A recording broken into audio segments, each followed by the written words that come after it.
Welcome back to Beyond Wisdom, where we explore timeless truths for a more peaceful and meaningful life. For thousands of years, ancient thinkers, mystics, and philosophers all echoed the same curious idea, that we are strangers to ourselves. Despite living inside our minds and bodies every day, we rarely see ourselves clearly. In the rush of modern life, this truth feels even more relevant. Today, we'll explore what the ancients meant by this, why they believed self-knowledge is so rare, and how understanding it might quietly change the way we live. In ancient Greece, the words, "Know thyself," were inscribed at the Temple of Apollo at Delphi. Most people have heard the phrase, but for the Greeks, this wasn't just a wise suggestion. It was a spiritual command. Socrates, often called the father of Western philosophy, taught that self-knowledge was the highest form of wisdom. And yet, he also admitted that truly knowing oneself was incredibly difficult. Why? Because the human mind is layered with illusions, pride, fear, habit, and self-deception. We cling to stories about who we are, while avoiding the parts of ourselves that feel uncomfortable or painful. To the ancients, ignorance of ourselves was the root of many forms of suffering. They believed we often act without understanding our deeper motives, like a horse charging forward without a rider. So, know thyself wasn't just about introspection. It was a lifelong practice, a discipline, even a form of inner courage. In Eastern traditions, particularly in the teachings of the Tao Te Ching and Buddhist philosophy, the self is not just unknown, it's constantly shifting. Laozi warned against clinging too tightly to identity, because the moment you define yourself, life changes. Buddhists describe the self as an illusion, a flowing river, not a fixed stone. But even here, there's a shared insight with the Greeks. The mind doesn't see clearly. In fact, it's often clouded by desires, judgments, and attachments. The ancient Indian text, the Bhagavad Gita, teaches that the soul, the true self, is veiled by layers of the ego. It's like trying to look into a mirror that's fogged from the inside. We think we know who we are, but often we're only meeting a version shaped by fear, culture, or the need to be accepted. This is why sages from all traditions encouraged stillness, meditation, or silence, not as escapes from the world, but as ways to gently wipe the mirror and see with honesty. Many indigenous cultures held a deep understanding of self that was rooted in nature and community. Among the Lakota people, for example, identity wasn't separate from the land, the tribe, or the spirit world. In their worldview, the self wasn't something private or individual. It was part of a web, always connected. To understand who you are meant listening not just to your thoughts, but to the wind, the ancestors, and the silence between moments. In a modern world that prizes individualism, we often forget this. We become strangers to ourselves because we're disconnected from the earth, from quiet, from others. It's like trying to understand a fish without looking at the water it swims in.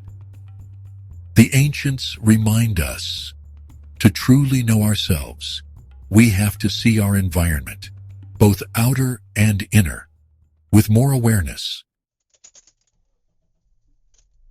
In Stoic philosophy, especially through the writings of Marcus Aurelius and Epictetus, we find another echo of this ancient wisdom. They believed we are driven not by events themselves, but by our interpretations of them. And those interpretations, more often than not, are shaped by unchecked emotions. Anger, envy, fear. They distort perception. When you're upset, your mind doesn't see clearly. You react instead of reflect. You blame instead of understand. That's why the Stoics practiced journaling and reflection, not to control the world, but to better understand themselves. They believed that without this clarity, we become strangers to our own motives, unaware of why we feel what we feel. Their advice? Slow down. Watch your thoughts. Study your reactions. Because only then can you begin to see the hidden patterns within.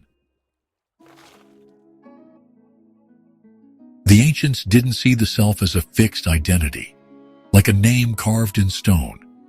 Instead, they understood it as something fluid, changing with time, experience, and intention.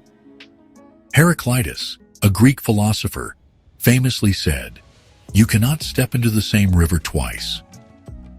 He meant that just as a river constantly flows, so do we. Who we were yesterday is not quite who we are today. The danger, they warned, is not in changing, but in assuming we haven't. When we cling to outdated images of ourselves, we miss what's real. The wise path, they taught, is to meet yourself freshly each day, to approach your own thoughts, feelings, and habits, not with judgment, but with curiosity, because only then can you grow with honesty and grace. Across all traditions, from the Egyptian mystery schools to the monastic Christian deserts, silence was seen as a gateway to knowing. Why? Because the noise of the world and the noise within our own heads often drowns out the deeper voice. The Egyptians believed that the heart was the seat of truth, and in the afterlife, it was weighed against a feather. If your heart was heavy with lies, including lies to yourself, you could not pass on. This wasn't just about morality, but about alignment. The more we deceive ourselves, ignoring our pain, pretending to be fine, wearing masks, the heavier we become. Silence offers something rare: space. In that space, old layers can fall away. You begin to hear your own voice again, not the voice of fear or ego, but the quiet voice underneath. To the ancients, self-knowledge was not a luxury. It was a sacred responsibility.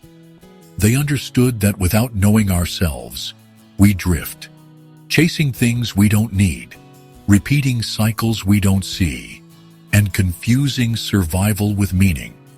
But when we begin to see ourselves clearly, with humility and patience, we stop being strangers.